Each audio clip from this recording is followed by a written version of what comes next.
Hey guys, welcome back to Maths Pro. Before we go and look at other videos, I wanted us to first look at another example, another combined example of linear programming, because I've seen that I didn't quite emphasize enough on really using the method of choosing the region, whether it's above or below your graph. There are certain things that you should take note of depending on how your equation look like, and that motivated me to kind of give you another example. Then you just kind of take note of those facts. Now here on the board we have an example. We are told, okay, we are looking at one more example on linear programming, and of course it's a combined example. Now we are asked to draw a sketch graph to indicate the set of points which satisfy the inequalities by shading the unwanted regions. So before we go to drawing our graphs, we need to understand our inequalities and be able to see what are the numbers that we need to accommodate on our graph. We are told y is greater than or equal to x. So to draw this line, we are going to be drawing the line y is equal to x. Then we have the second equation. Now what I wanted to emphasize more is the fact that you see that your y is on the other side. Look at rather your x and y axis. Your x axis increases from your left to your right. So the values on your right are going to be greater than the values on your left. However, for the y axis, you are going to have greater value on top or above, smaller values as you go below the graph.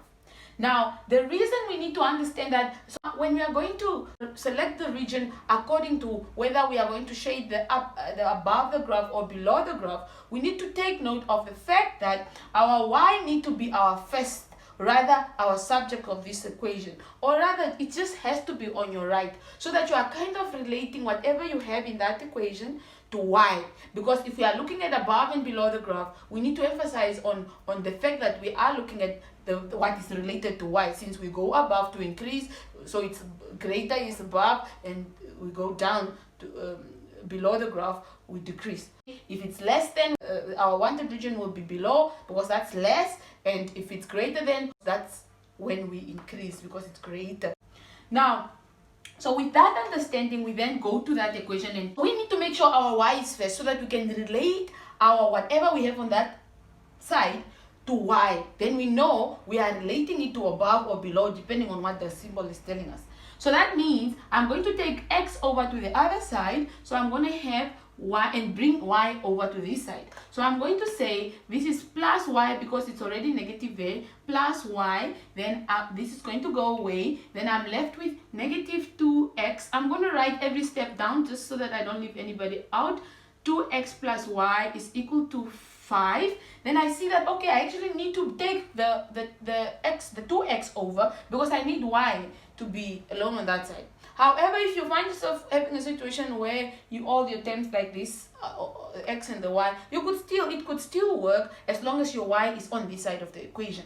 But we want to make sure our y is the subject of a formula. So it means we are going to say plus 2x plus 2x, so that these can go, and we are only going to be left with y is equal to 5 plus 2x. However, we want our mx plus c, right? So we are going to change and say y is equal to 2x plus 5, because that means the same thing as that. Those two things are the same. I'm just rearranging it, swapping these two so that it's mx plus c and not c plus mx, just for the sake of putting it in a straight line or standard form of a straight line.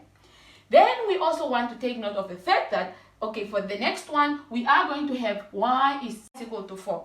Now, we see that here they are telling us that y is equal to x. So how do we draw that line? We are supposed to know in general that the line y is equal to x is always going to be this line.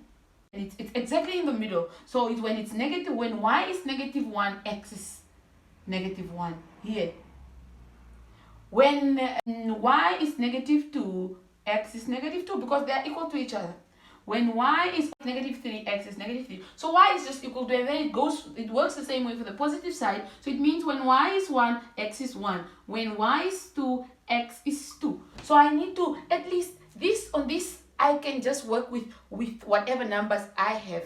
Then I go to this one and they're saying that, okay, I want to make sure I have to be able to draw my graph. Remember the y and x-intercept method? So for this equation, I can already see that actually, because it's y is equal to mx plus c, my c is 5. And what is c?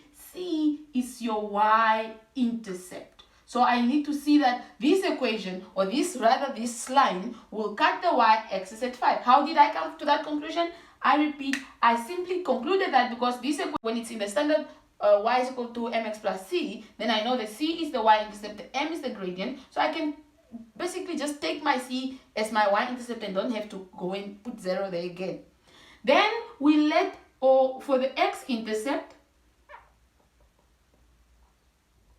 we let y to be 0. So it means we have 0 equal to 2x plus 5, which means negative 5 is equal to 2x. Remember, I'm just taking this over to that side, or I could take the 2 over to this side because I know I want x to be the subject of my equation here. Then I divide both sides by 2. Then I see that this 2 goes, and I can write this as x equal to negative 5 over 2. So it means my graph, this graph cuts the y-axis there and it cuts the x-axis there. And those are the numbers that I need. I see that I at least need some negative because this is going to be negative 2.5. So it means I must at least have that negative 3 on that side so that I can accommodate that point. Then I go to the next. I see that I need the y to be equal to 4 for that equation. So I need at least to have a 4 on my y-axis. What are the important things that I need to take note of here? I need to see that for the first equation, I just need to make sure that whatever y is, x will be. So I'm going to take note for that equation, for y is equal to 2x plus 5, the y-intercept, I'm just taking note of this so that I can get rid of that and be able to use my information that I just found out now or concluded. Then I can at least just use that to draw my graph. So I have the y-intercept is going to be 5. So I need to take note of this, and the x-intercept is going to be negative 2.5. And then that's for that equation. However, for the equation y is equal to 4, I just want to write it down there so that I know what to accommodate on my graph. So we are going to quickly clean this up and shade our unwanted region so that we can indicate the point or the region that will satisfy the inequalities that we are given. Okay. Our inequalities, the first inequality was y is greater than or equal to x. It's important to go back to the inequalities so that we are able to shade our correct region. Then we go to the next one. It was y is less than 2x plus 5, of course, after making y the subject of a formula. And then the last one, we had y is strictly less than 4. So we are going to draw our y-axis as well as our x-axis. We need to make sure now we accommodate the numbers that we have there. We see we need at least an x to be to include negative 2.5, so we can go until negative 3. So we have negative 1, negative 2, negative 3, we could go until negative 4. On the positive side of x, we see that we are not limited, but we need to accommodate this equation y is equal to x. So we need to have some values there to understand what is happening for that graph. So we are going to say it's 1, 2, 3, 4. We could go until 5, that's okay. Or we could go until 4.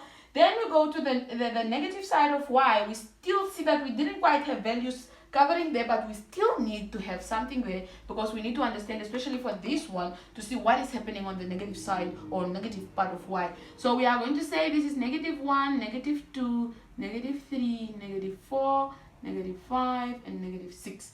Then we could go beyond that or just end at negative 5. That's perfectly fine. Then we go to the positive side. However, we see that we need to have a 5. So we are going to make sure it's there. So we're going to say it's 1, 2, 3, 4, 5. We could go until 6 just to make sure we see what is happening beyond that. Then we start drawing this equation y is equal to x. It just means when y is 0, x is 0 because they are equal to each other. When y is 5, something like that. When y is 5, x is 5. So it's going to be that point.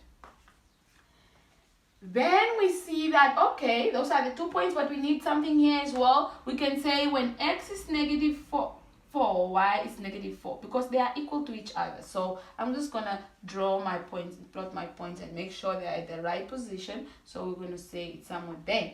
Then we take our ruler. We see that this was less, so there's an equal sign involved, so it's going to be a solid line. So we are going to draw, but you draw it with your ruler and you connect this point. These 3 points are just kind of random, so that we just chose so that we can be guided as to see how our graph will look like, something like that. So that's the graph, or the line y is equal to yes. Then we can already so long shade our unwanted region.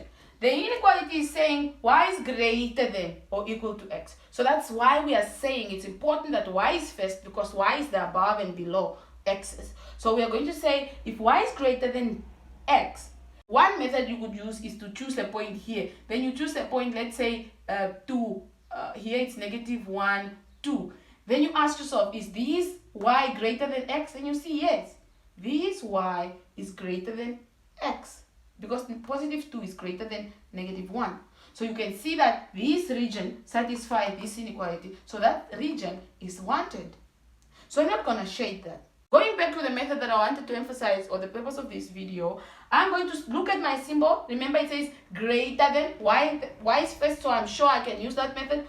Greater than is above, so that's wanted. So I'm going to shade the unwanted, because that's going to be the region that is below. So I'm going to shade that region. Our y needs to be the subject. That's basically the purpose of this video. I needed to emphasize more on that. Then we go to the next equation, which is this one. And we see that the graph must cut the x-axis at negative 2.5. So negative 2.5 is going to be approximately there. And it must cut the y-axis at 5. So it's going to be there. But we see that this was stripped. So there's no equal sign involved. So I need to make sure I'm going to draw a broken line going through this point. So it's going to be something like that. Then I go beyond that, and then I draw my line. And that is going to be the line y is equal to 2x plus 5. Then I already shade my, remember it's important that you already shade your unwanted region, or your regions, not regions, but your unwanted regions, so that you can make sure that you are shading the correct part. Don't just draw lines, because it can be confusing. Although most of the time the middle part is going to be your wanted, but we don't want to just assume, we want to make sure.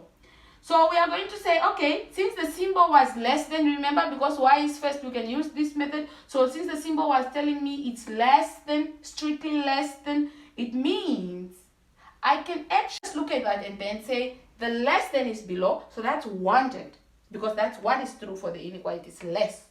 So more will be my unwanted. So I'm going to shade my unwanted region.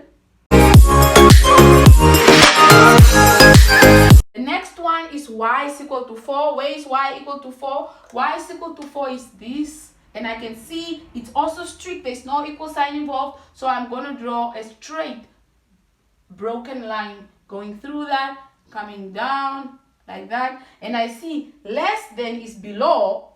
So I have to shade the region that is above so that I can shade the unwanted region.